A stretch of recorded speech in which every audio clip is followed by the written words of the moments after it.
Hello, good morning, good afternoon, or good evening, wherever you are.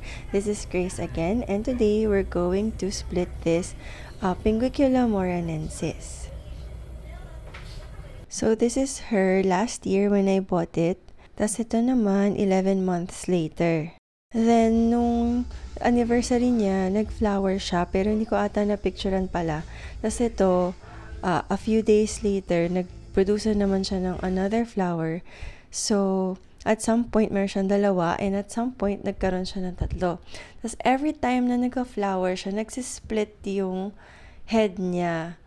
Ayan, so, ngayon, meron na siya, I think, 5 heads. So, I decided to split it. Ayan. Diba? Sobrang dami na.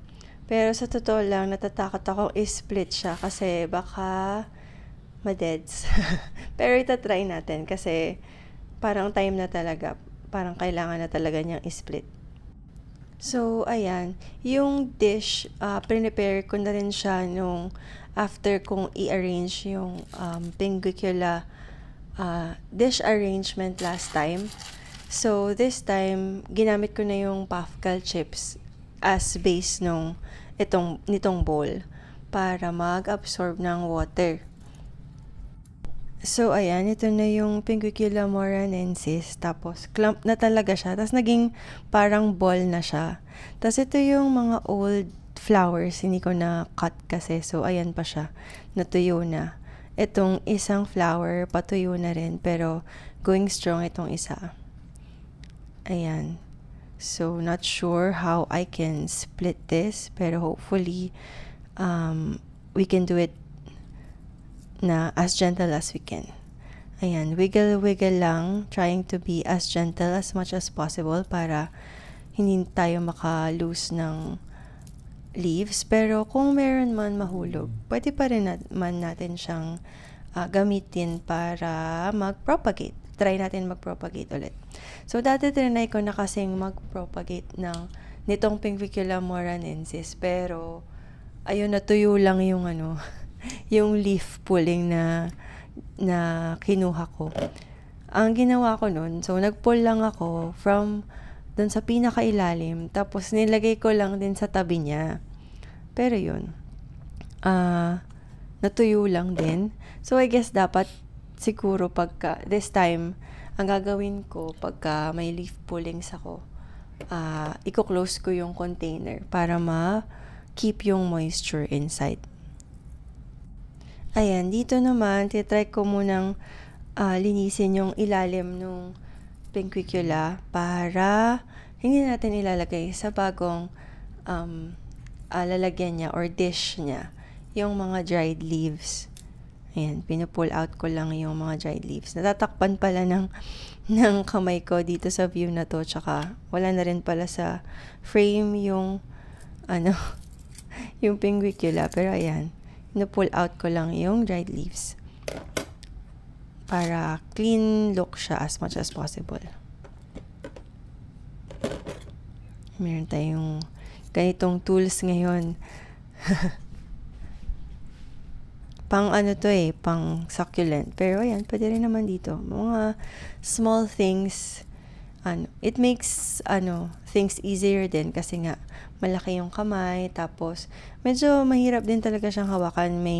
Medyo slimy kasi yung diba, yung pinaka ibabaw ng leaves. So, dudulas-dulas din siya. Ayun, so after nating i-pull out yung mga dried leaves, tsaka medyo linisin yung base ng Pinguicula, ito try na natin siyang i-split.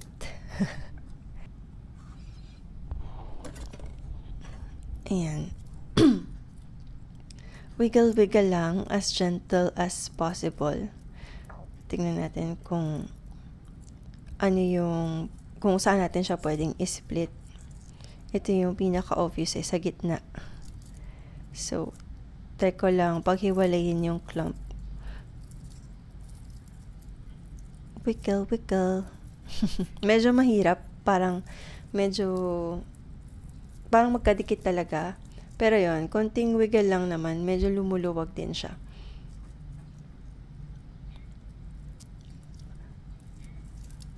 Ayan. Maraming nag-fall na leaves dito nung pinupull out ko. Ito, clump pa talaga siya.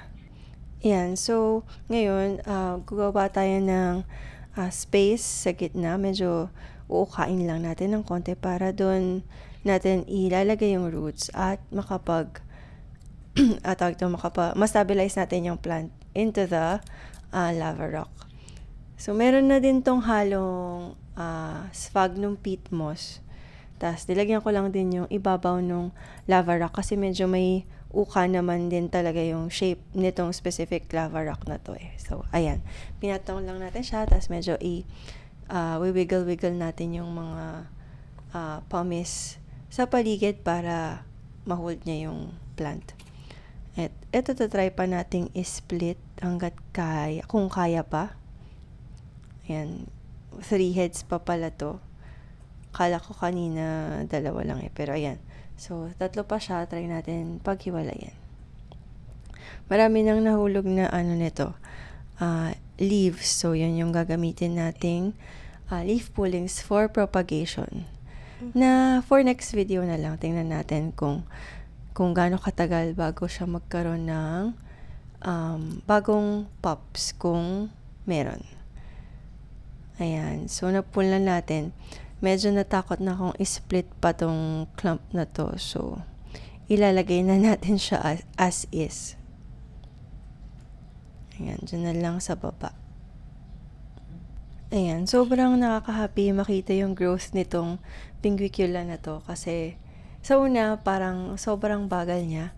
Pero nung nag-1 year siya, grabe, sunod-sunod yung flower. Ang saya. Ang cute-cute tingnan.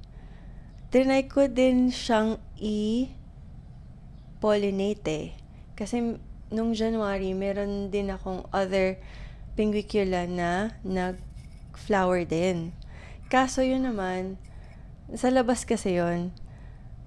Tapos, I think, tawag dito, okay naman siya, buhay siya, healthy siya, ganun. Pero I think napaglaruan ng mga ibon, tapos na-pull out siya dun sa dish na pinaglagyan ko. Tapos ilang beses yun nangyari. Tapos eventually, wala na, give up na siya sa life. Bukod pa sa, kakagaling niya lang sa flowering, stressed pa siya, tapos na-stress pa siya nung pag-pull out ng mga ibon. Wala, hindi ko na talaga siya na-revive. So, dito, ilalagay ko na lang yung mga nahulog na dahon sa sphagnum peat moss and pumice na mix yung natira kong mix para sa dish arrangement. Pero dito, sa mix na to, mas marami yung sphagnum peat moss than the pumice para mas mag-hold siya ng moisture. Tapos, ayan, na-arrange ko lang sila sa loob.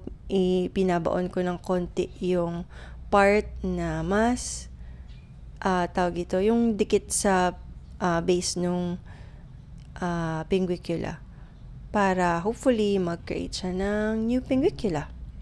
Ayan. Tapos after nito, tatakpan ko lang, tapos tingnan natin susunod kung gaano katagal bago siya magkakaroon ng pop. Sana magkaroon siya ng pop. So far ngayon, 1 week na, buo pa naman yung mga leaves na to. Parang di naman na-dehydrate, ganyan. So, pero wala pa ako nakikitang new growth.